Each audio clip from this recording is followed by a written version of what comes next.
Ça ne devrait pas faire de différence et pourtant, il faut se fier à l'entraînement, à la mémoire musculaire et à 30 ans d'expérience. Go! J'y vais!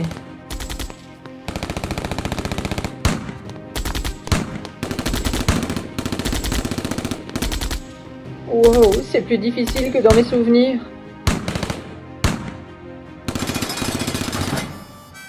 Il y a 3 jours, je sortais de prison. Une libération anticipée au bout de 10 ans. Ce cadeau, je le devais sûrement au maire Harvey Dent. Le lendemain, je me décidai à y aller. Oui, les choses ont bien changé.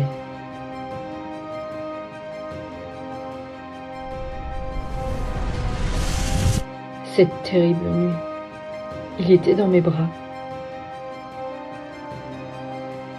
Il a murmuré « Batcave et Orpheus ».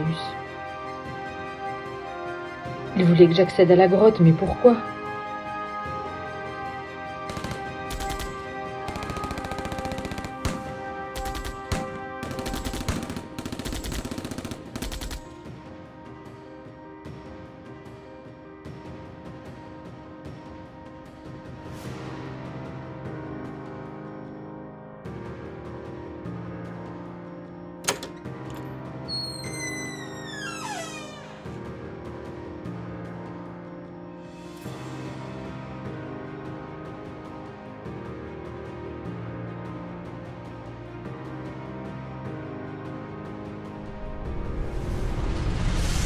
Alors il m'a tendu cet objet.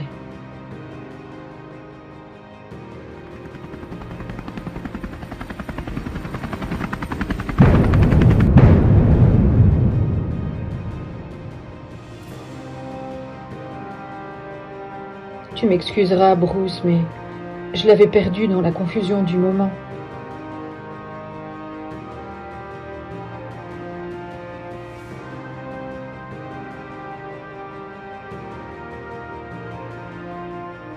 Quelque chose me dit que je vais avoir besoin d'aide pour percer ton ultime secret.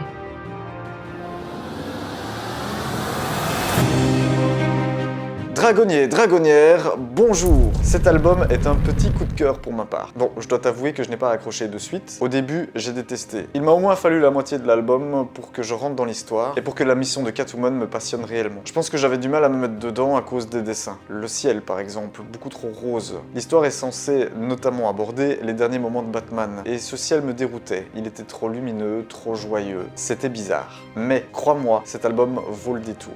Voici plusieurs raisons de foncer chez Dragon Comics et de l'ajouter dans ta collection. Tout d'abord, pour l'angle, qui est extrêmement original. Selina est dans la cinquantaine, elle se sent vieille, elle se pose beaucoup de questions sur sa légitimité en tant que Catwoman, elle déteste son corps vieillissant, elle s'en plaint d'ailleurs beaucoup, ce qui est assez drôle pour nos lecteurs, et puis beaucoup de choses lui échappent sur cette nouvelle Gotham. 10 ans se sont quand même écoulés depuis la dernière fois qu'elle y a mis les pieds. Elle essaye donc tant bien que mal d'assembler les pièces du puzzle. Oui, exactement comme nous, lecteurs. Nous sommes face à une étrange Gotham. Et il nous faut, tout comme elle, un certain temps pour s'y faire. Ensuite, il est amusant de voir ce que les personnages sont devenus 10 ans plus tard dans ce futur hypothétique. Mon argument suivant est un petit peu lié, je te le conseille pour l'humour. Bon, je ne me suis pas esclaffé et roulé par terre, mais il y a quelques répliques bien senties. Troisièmement, pour le mystère et l'aventure. La quête pour trouver l'entrée de la Batcave est comparable ici à Indiana Jones qui essaye de rentrer dans un temple secret. Sauf qu'ici, notre héroïne est Catwoman qui est épaulée d'une bande de super vilains. Une équipe totalement improbable. Enfin, il y a beaucoup de fun, mais l'auteur ne néglige pas la part d'émotions indispensables pour qu'à mes yeux, une lecture sorte du lot. Chaque flashback qui raconte ce qu'il s'est passé lors de la mort de Batman est attendu avec impatience, et ils sont très réussis. J'ai trouvé la conclusion du récit, l'explication du secret de Bruce, celui qu'il a voulu confier à Catwoman lors de sa mort, très juste. Vraiment, je te conseille l'album, ça vaut le coup. Tu ne seras pas déçu.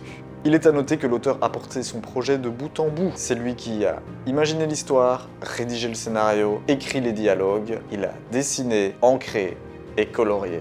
On sent à chaque case que c'est un vrai fan de Catwoman. Il a pris du plaisir en rédigeant son œuvre et c'est un plaisir partagé pour nous lecteurs. Pour toutes ces raisons, je lui donne 9 sur 10. J'espère que nous t'aurons donné envie de lire ce récit. Il est déjà disponible chez Dragon Comics, tu peux aussi le commander sur internet. J'en profite pour remercier Sandrine qui a immortalisé avec sensualité et finesse cette Catwoman. Quant à toi, vis ta Batlife à fond et on se dit à très bientôt.